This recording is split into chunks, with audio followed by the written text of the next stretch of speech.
girls ito. Sige ho. So, ano po yung mga madalas na hinaing? Na sakit, sakit. Isa-isa po, pigsa, ubo. Oho. Tapos ano pa ho? Ito may kada gabi po, ay yung hapon po nilalagnat. Nilalagnat paghapon. Opo.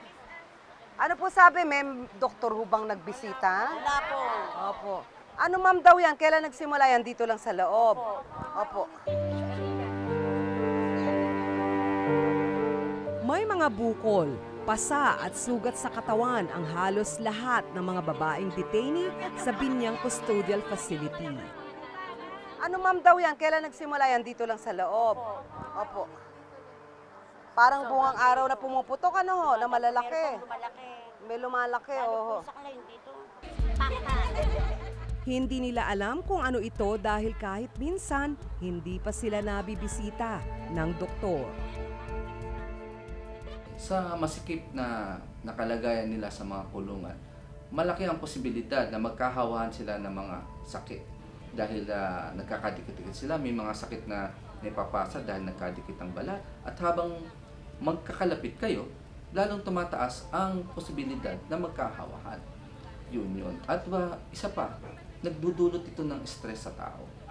Ng hindi kinakailangang stress dahil masikip, wala kayong magalawan, wala kayong sapat na espasyo para magawa ang gusto niyong gawin. Karamihan sa mga detainee hindi na rin nireregla. Common na dahilan, isa, pagbubuntis, ikalawa, stress, ikatlo, walang sapat na pagkain. Yung tatlong yun siguro ang pinaka-common na parang lagi naman natin nakikita na isang sitwasyon. Yung hindi pagdating ng dalaw ay maaaring senyales na hindi healthy. Pag mayroong problema sa ovaryo, katulad ng buntis, hindi dapat na dalaw. Kung may problema sa pituitary gland dahil hindi masyadong nakakakain or sobrang kinakain, hindi rin maaring magkaroon ng dalaw kasi nagkakaiba yung balanse. Hindi sila nasisikatan ng araw.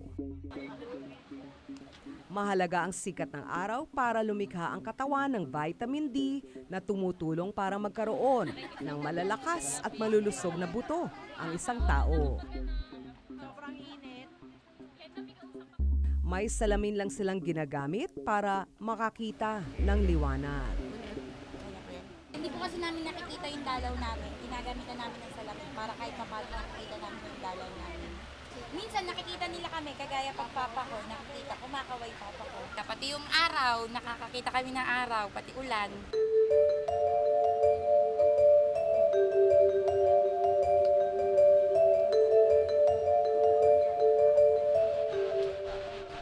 Inaabangan ng mga detainee ang pagsapit ng alas 12 ng tanghali, lalo na ng mga walang dalaw. Ito lang kasi ang oras na makakakain sila. In the name of the Father, the Son, and the Holy Spirit. Amen. We give you thanks, O Lord. We give you thanks, O Lord. For this thy gift. For this thy gift. Which we're about to receive. Which we're about to receive. From thy bounty. From thy bounty. Through Christ. Through Christ. Our Lord. Our Lord. Amen. Amen. Dan, wait lang sa akin. Sa 75 detainee, 6 na po ang walang dalaw, kaya halos lahat ay umaasa sa libreng pagkain. Kulang na kulang po. Minsan po, ay sa araw po talaga, isang beses lang po kami kumain sa isang araw. Isang beses lang sa maghapon. Kulang po talaga ang budget. Sa Selda 1, maswerteng may kanin at ulam.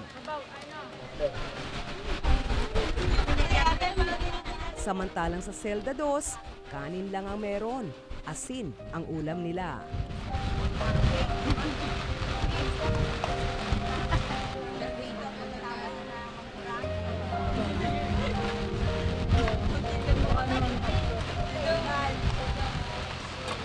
Baka na maglagay ng asin nyo para wag na kayo maglagay.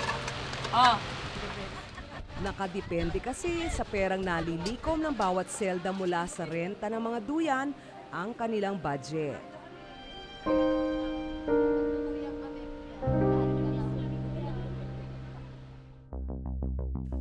ang VIP sa Selda 1, samantalang 8 lang ang VIP sa Selda 2 na nagbabayad ng 200 pesos kada buwan. Kasama na po talaga sila sa bayaran sa buwan-buwan 200. So, pag po isang beses na kumakain po kayo, ano po yung pinakain?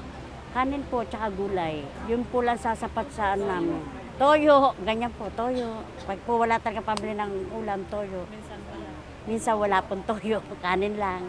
Ilan po ba ang mas may pamilya dito at anak? May asawa at anak? Halos lahat. Halos lahat. So, ano po ang kalagayan ngayon ng ating mga anak?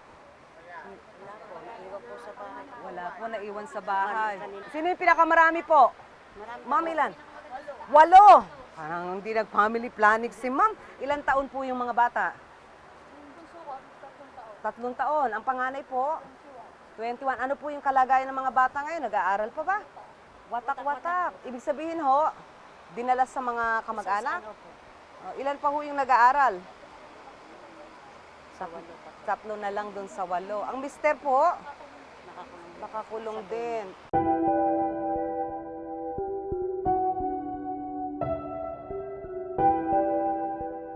Ang piitan ang lugar daw para magkaroon ng pagkakataon na magbagong buhay ang sino man na napatunayang nagkasala sa kapwa, sa batas at sa komunidad.